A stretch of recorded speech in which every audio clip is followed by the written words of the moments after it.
The moment you thought, and you thought this years ago, academics is like some platform I just step on and crush. In your own words, yo, I got with more followers than you. I know you're not saying that today. Okay? I know you ain't said that last week. I know you haven't been saying it in the last 2 weeks. Matter of fact, I've been selling 6,000. I don't think, yo, matter of fact, I think I've been ratioing you every single time on Twitter. I don't think you're saying that, period. But it's a lesson I'm going to teach you, and I'm not done yet. Okay? Yeah, we're not doing the whole Meek Mill thing. I'm gonna handle him pretty much like 45 minutes to an hour, and then we're gonna move on a lot of other topics to talk about. Again, I actually do have a hectic schedule in the next coming weeks. Again, I can't announce all those moves, but I am glad you guys are here with me. Okay, shout out to everybody who's on the King Akademiks page. If you're on Rumble, what up? My bad if you guys were a little bit late to the party today, okay? If you're on the Academy page, of course, the Facebook page, what's up? And, of course, my Twitch people, what up as well? Now, let me tell you this, man. I've never been a bully. For people to know this, I've never been a bully. But I do think it's at the point with me and Meek Mill where intellectually, you might be able to make a point that I'm giving him a wedgie. Intellectually. Not physically. None of that. But I'm dealing with the nigga he's the first nigga I've ever ran into with negative IQ. If you could pick the worst, if you gave him a multiple choice test, which would be the best tweet to tweet in response, and in this climate, he would pick always the wrong option. Even when there's an option that just say all the above. He might even pick all the above and it's all wrong answers. He's that dumb. So I can't really bask in, some of the, theatrics and some of the laughter that we're about to have because we're not dealing with someone who's even all the way there. Okay? So intellectually, this is not even a fair fight to begin with. Okay? Let's be very clear. I've thought 20 steps ahead. He's still over here like, off a perk 30 going crazy on his phone. He barely could even type. Regardless, you got to realize, I studied the 48 laws of power, the art of war, many other strategic, above the shoulders type of chess playing games for moments like this. Except I'm playing with someone who I don't even think he understands the board. Literally, there's a picture of him playing, or what he thinks he's playing, checkers on a chessboard. Don't believe me?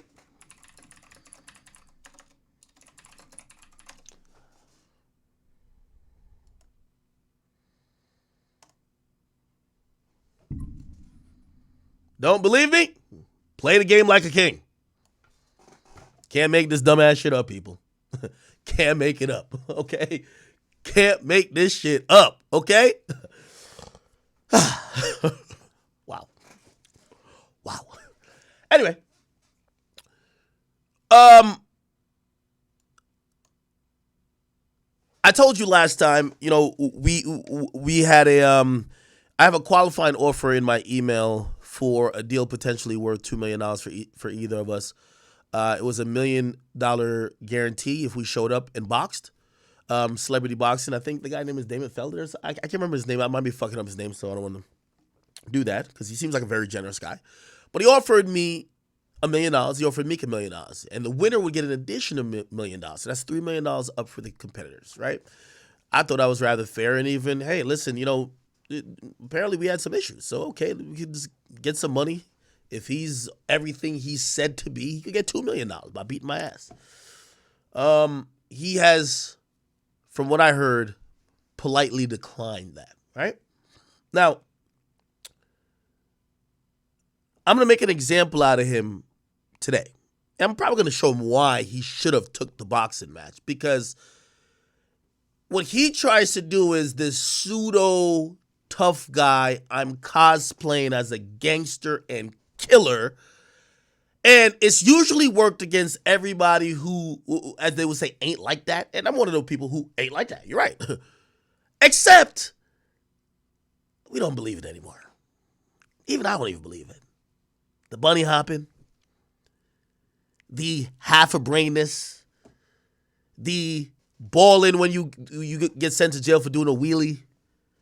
The run around, it doesn't seem like the guy that I need to be scared of. But yet he gets on Twitter, puts out 50 threats a day. Today, ladies and gentlemen, I'm calling on the people. Today, yes, this is a call to action of so to speaks. I even have a monetary award for it. I might have to get off Twitch for a portion of this, but today we are going to show what being a pseudo tough guy and cosplaying as a gangster when the real money you're getting these days is from all of these funding for reform that you're getting a check for. You can't hold a picket sign over a dead body saying stop the violence and shoot up the block at night. We can't allow that to happen. So, Meek Mill, we want to teach you a lesson. I'm going to have a call to action today. I got money involved for y'all too. That governor that he was sitting next to crying like a fucking baby. Meek Mill crying. Let's see if we can find that video. This governor here.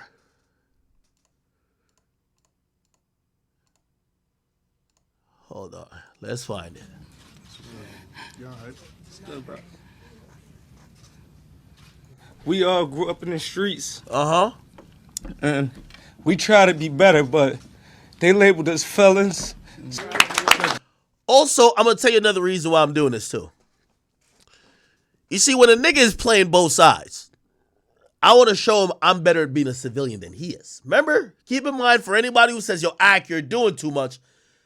Remember, he called the governor, or the governor called him, and he told the governor, I'm responsible for murders. Well, we should probably tell the governor something our damn selves. So tomorrow, ladies and gentlemen, tomorrow, we gotta, and this is not doxing. The governor of Pennsylvania, his name is Josh Shapiro. He's the governor of Pennsylvania. He's sitting right here. I go out this Sunday. I'll show you him later in the same video where Meek was crying in. You're going to see the governor later on. Let me see. He's the guy right here standing to the right of him. He's the guy who's speaking right here. If you want to play civilian and tough games, we could play the civilian games. And we're going to do it like this. That office, which by the way is a public office, we're not doxing anybody. As a constituent of Pennsylvania, I have a right to call the governor and tell him something I don't like.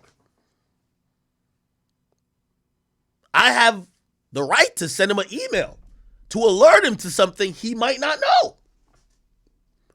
We'll be doing that tomorrow, okay?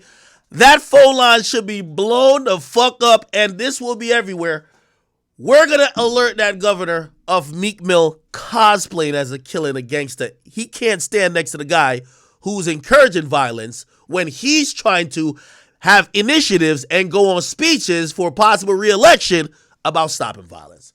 We got to put an end to that today. Okay? Sorry. We have to play how we play. Okay? We just got to play how we play. I'm sorry. You can't be a better civilian than me because that's what I do. I vote, pay taxes, and I tell the governor when he's standing next to a low-life scum like Meek Mill. We're going to do it today. Anyway, we will get to that very shortly. But before we get to that, chat, y'all know I'm a non-violent person. He's brought violence into the situation. I'm a non-violent person. I wouldn't even say we could have boxed if he didn't kept using like these words of I'm gonna give you a combination, which I'm like, hey yo, my nigga, I don't want no combination from you. You might try to give me the same combination as you gave Diddy, but here's the thing. Since he didn't want to box, I have a better idea. I didn't even learn this one from the 48 Laws of Power. Actually, I kind of did. Chat, I did the most noble thing I think of could have done. So after eviscerating this guy's street cred, character, album sales, rap career for the last week and a half, Meek Mill finally realized, and this is, chat, trust me, he's learning. He's stupid, but he's learning. He realized the power of media. I always told you the most powerful thing in the world is media. It controls the flow of information, and it could also control the narrative. Okay? Trust me. He who controls information is always the most powerful. That's why I tell every artist, never beef with media. You need to utilize them. You can use them as a tool. You use them. Don't beef with them. Meek is retarded. He would never understand why I would say that. Now, I'll tell you why I say this. After eviscerating this nigga's entire livelihood, okay, and I've kept it above the belt. We're not bringing in women and kids. We're leaving that out.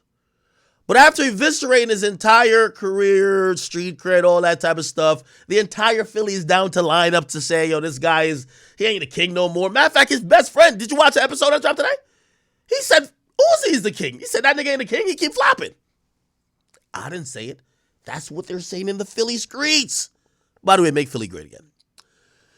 What I did want to say is that Meek finally came to his senses. This is when he realized that media has the power. Because he probably sat back and been punched in the air and said, how the fuck did this peon named Akademiks do all this to me? The whole conversation has changed. They're all clowning me.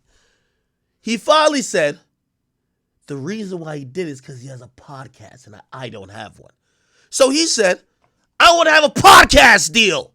I have a lot to say on many different levels. If you have a podcast business moving slow, I can reverse it. From Meek Mill, I've always been my own media, and I want to join the culture of black media. This boy trying to intern as a media personality. Ain't that a bitch? The boy couldn't defeat me in the booth. Now he said he trying to podcast with me. Oh shit! Well, Meek, that's all you had to say. Now, this was an important win for me, people. Remember I told you about this boy's ego. You see, he comes from the school of thought that media works for the artist, and you could bitch them around, intimidate them, slap them up, jump them, threaten to kill them to get your way. That's how it worked when you're dealing with Hot 97, who needs an interview from you because you're the hottest thing, because that's the only outlets you had at that time. These days, my biggest flex is telling these artists, I make more money talking about you than talking to you. So I can sit here and keep talking about you, because after I do one interview with you, it's like, okay, was there more to talk about? You answered the questions. I could just keep talking about you every day. Think about it. Now, I see Meek trying to get over to the podcast side, and I realized I took this out of the book of Hove. This one was good. I said, wait, he's trying to podcast now? He don't want to rap no more. He flopped. Don't want to box. It's free money on the table. Now he want to podcast. Got you. Chat, I took this from the book of Hove. Here we go. Watch this, chat. After he said this, I big dog this little nigga. I said, yo, hold on. And this is why another thing with Meek is so stupid. How are you so rich, you have all these connections, and you still coming to Twitter to ask for the most basic things? Boy, don't you got an agent? You know, if you really wanted a podcast deal, you could just hit your agent. Maybe you're with CAA. I'm with UTA. You know, if I want a book deal, I wouldn't go on Twitter and say I need a book deal. I would call my agent. Hey, Big Act needs a book deal. Figure it out. Call me back. They gonna get their percentage. So I ain't gonna tell you what percentage they get off me. They're gonna make it happen. So when you see Meek Mill doing dumb shit like this, like I need a podcast deal, but he's tweeting it out, posturing. So he asked for it. I obliged. I offered him $1 million. The best way to solve a beef with an op is to hire him. Meek, I'm trying to get you under the fold, okay? You could work for the Academy too. You feel what I'm saying? Punch your time card, get up in the building, and start podcasting, my nigga. The only thing is we're going to have to fix the mics because you be shouting a lot. And we just got to make sure the way you be screaming in the raps, when you screaming in our fucking studios, we make sure it's soundproof and that we record you right. So I offered him a deal. Here's the deal I gave him. People, this is great. I said, Meek, I'll offer you $1 million up front. 52 episodes. One a week. You know that nigga's stupid. I was going to say 52 episodes for a year, but I know he wasn't going to get that meant one a week, so I just had to put it out. Just write it out simply. One a week. I said, we own the audio and video with an option to renew for the second year. Now, some people might not know podcast or like, whatever, because some people thought that meant I own the thing. No. This is more of a distribution deal still, honestly. Right? We own the audio and video produced in the deal. That's how it normally works. Like, if I pay you to produce something, right? If I'm giving you $1 million up front and you produce 52 episodes, those 52 episodes we would own. You get what I'm saying? If you make other episodes afterwards, you own them shits. We don't give a fuck. So only the episodes you create in that deal we would own. Just like and by the way, here's the thing too. Meek Mill, I know all your contracts from Atlantic. That's gonna be my next trick. I'm trying to get it to put it up on the screen. Cause all that big dog shit you've been talking about. From what I've heard, you've never gotten big dog numbers from your label. So me giving you $1 million deal when your first deal you signed for way less than $1 million, boy, stop trying to act like a big dog, okay? This was a very generous deal. And I think Vlad even agrees. I'll get to him in a second. So I'm explaining the deal to y'all. And by the way, this is standard. This is standard. Just to let y'all know, I'm very transparent. Technically, like, for example, the Lil Durk episode. That was a episode that was made and released while I was under a deal with Spotify. Now, Spotify, they're cool. Like, Spotify, they're cool if I take my old episodes and do stuff with them, but they own them. Spotify owns those episodes. You did it under our deal. Any episode I do now, I own. You get what I'm saying? But why the hell, if I'm paying you $1 million, I wouldn't own those particular episodes? That's why I said, and what I mean by those episodes, that's why I said video and audio, because in podcast land, they actually still look at audio only. So get rid of the video. Audio is a thing. Like, not to really snitch on nobody, but I like give you out the business game because this is why we bond, right? Like Drink Champs, they usually do 2 deals. Drink Champs usually has a deal just for their audio, and then they have a deal for their video that also has audio too. But the video is a whole different thing, right? So, again, I don't want to be too much like trying to, it's not even exposing other people in the game, but that's just kind of what it is, right? Me, I've never really done deals. Well, I've only done one podcast deal in terms of me and Spotify, but any deal I would ever pursue, I wouldn't try to have 2 companies own the same thing. Like, hey, you guys get the audio or just the audio, and then these guys get just the video. I don't know. I like both of them going to the same place, right? Okay. So I said we'll own the audio and the video, and here's the great thing about it. It's a 1-year deal with an option for a second. By the way, the deal I'm offering him, I guarantee, I want any podcaster in the game to get on the mic and say that they could get this deal from anyone else. Nobody giving this deal out. Factuals. Not one person giving out this deal right now because podcast deals are over. Podcast deals are over. And I'm going to tell you why it's over. I'm going to give you a lot of business game here. And Meek, your stupid ass, I know you're in the back. Stay after class. We're going to give you a little bit more business sense about what's really going on. So cool. So we're giving him a 1-year deal with an option to renew for a second. Obviously, we'd own the option. It wouldn't be like him because obviously he's just going to use our production shit, get lit, and then go get a bigger deal somewhere or try to get a bigger deal somewhere or go independent. So we would have the deal to renew for a second. But usually most podcast deals, they want to go 3 to 4. Or they'll be like, yeah, we're signing you for 1 year because they don't want to have to stuck being paying you. They give you 1 year, but they want at least 3 options, which means if you're successful, they keep you in the deal for multiple years. We're just saying we need 1 option. Cool, right? By the way, let me relate it to music. Meek Mill, I know about your contract with Atlantic Records. they signed you for 2 albums with like 4, okay? With like 4 options. I'm giving you the best option possible. 1, you give us 1 and you got 1 option. You signed to Atlantic for 2 and 4. This is why they had to drop you. You didn't leave. They dropped you, okay? Because they had the option to pick up your deal while you wanted to negotiate. They told you your last album sales were inflated. They spent a lot of marketing dollars. Basically was saying you're not worth your weight in gold. They also looked and weighed their, what they could get back on a return if they picked up your next option, and they declined, and that's why you're a free agent. Nobody was hating on you. Nobody wasn't having a conspiracy theory. I'm giving you X's and O's, dollars and cents.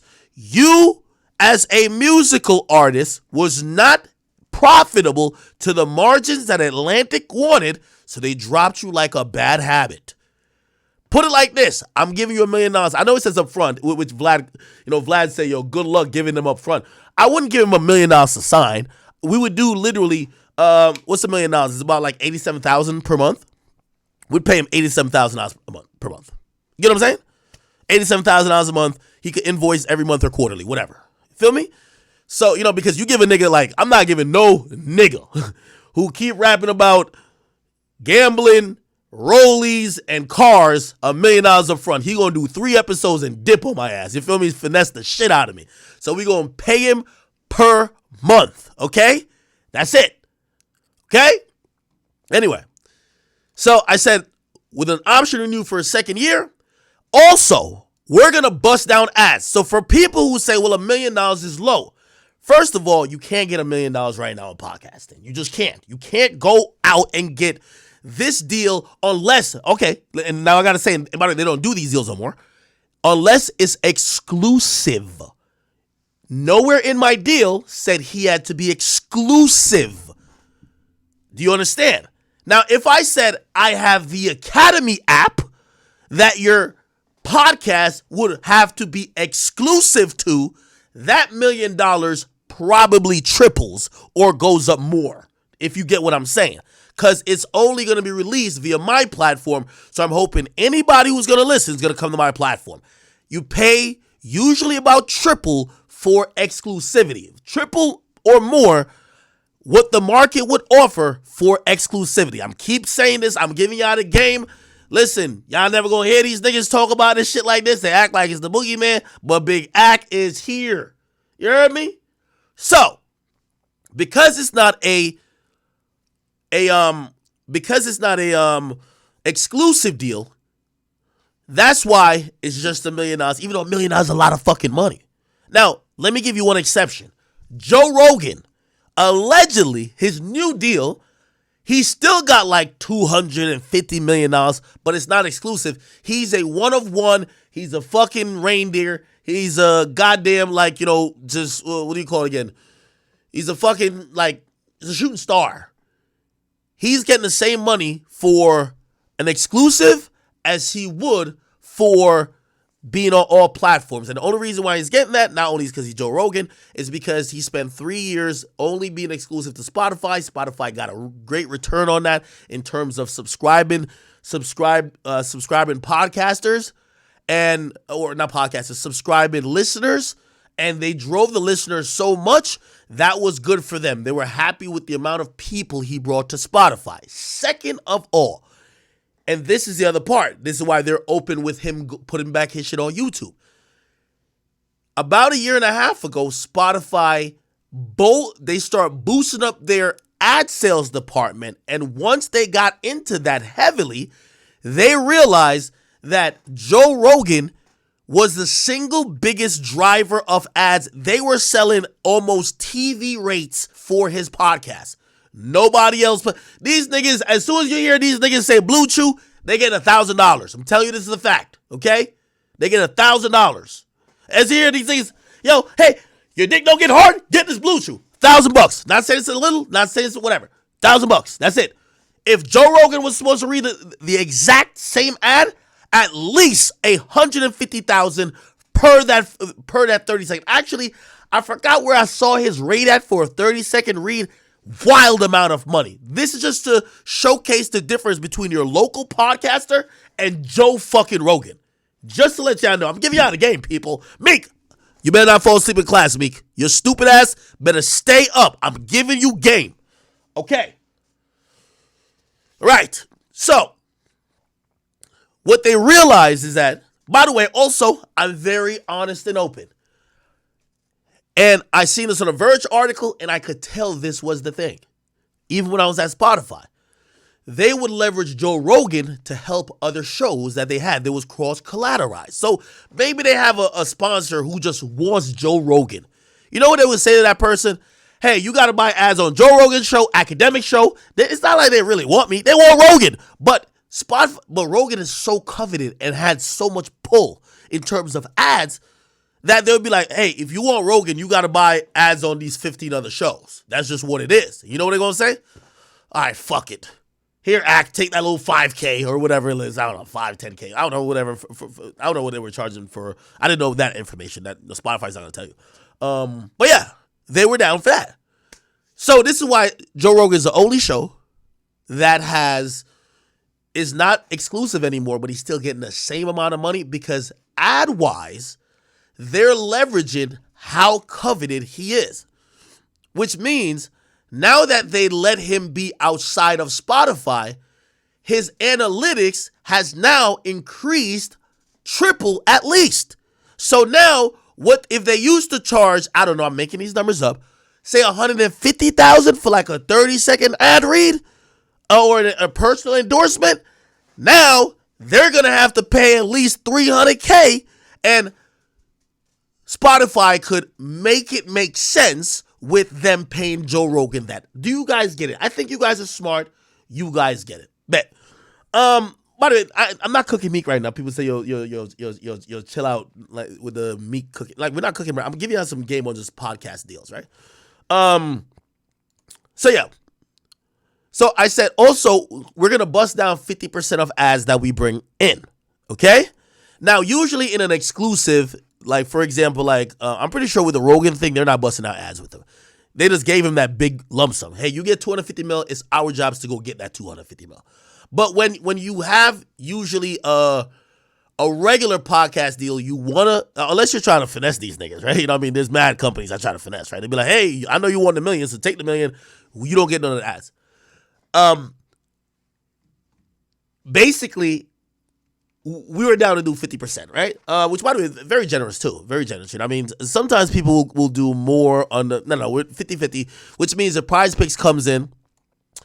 I don't know. Prize Picks, they pay a lot of money. They might come in like, hey, we got 50,000, we got 100,000, we got 150,000, whatever. And half of that would go to Meek, right? So in addition to the $1 million, he would be getting half of that as well, right? Fashion Nova... I don't know, Pretty Little Things, all these other things, or whatever, right? Now, for people who are like, misinterpreting this and be like, yo, why would he sell his podcast? I keep telling y'all about owning video and audio is only what was produced.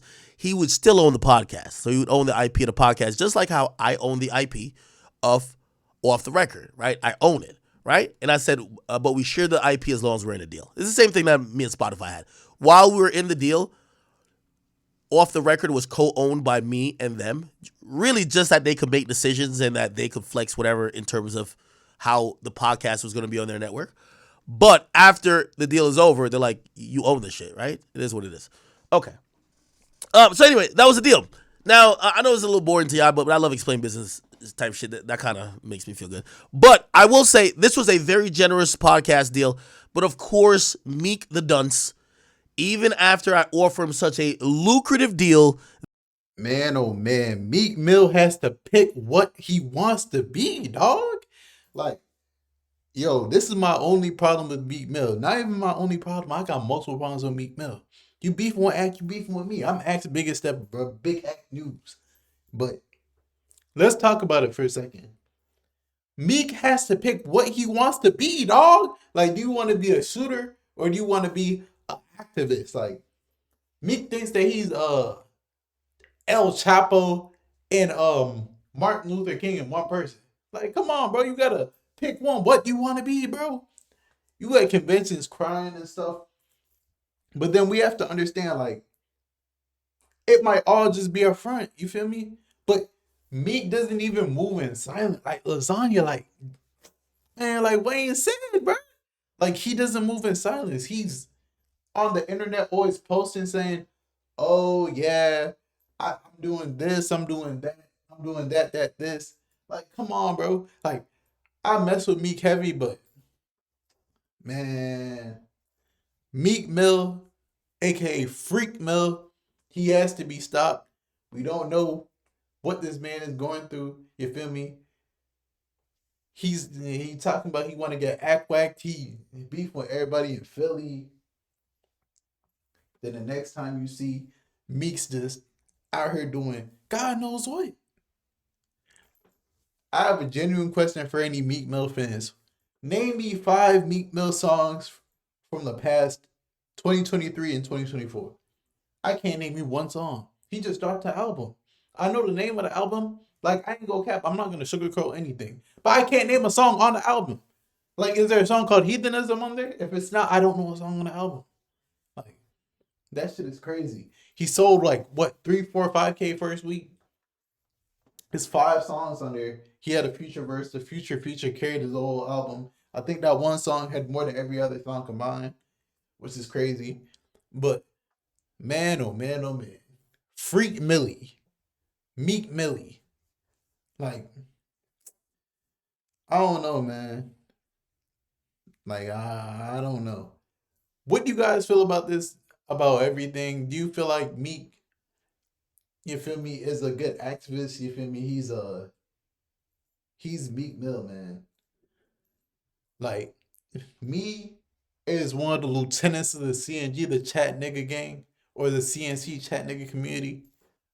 You feel me? It's a lot going on, bro. Like Meek be doing too much, bro.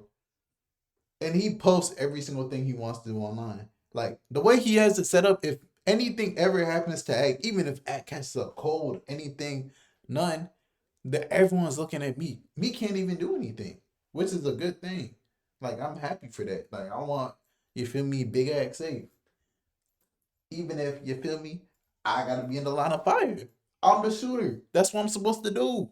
Like everybody like what's the dude that the Dean dude that act interviewed, he said every person it's like a basketball court or a basketball team. Everyone has a run on court. You got the point guard. If you need a point guard, they run the ball, they control, like facilitate everything.